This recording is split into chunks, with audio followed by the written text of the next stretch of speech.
Biciklizam u gradu Sarajevu. Koliko je on popularan? Ne znam. Ali evo vidite, oni ovdje kopaju, daju hiljade maraka da bi napravili biciklističku stazu. Pogledajte koliko je mal trotoar za pješake. Može li tu jedna četvoročlana porodica proći sa malom bebom u kolicima? Ili stariji ljudi u kolicima? Još 3 ljudi oko nje? Ne znam.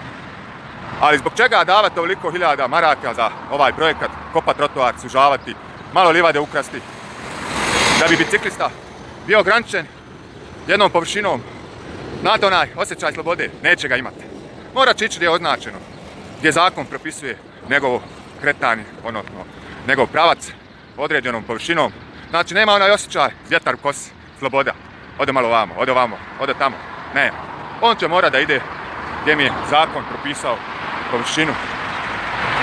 Ne znam što da kažem, ali valjda će se povećati broj biciklista, ukinuti vozila, da bude čišći zrak. Ja sam za to. Vidjet ćemo.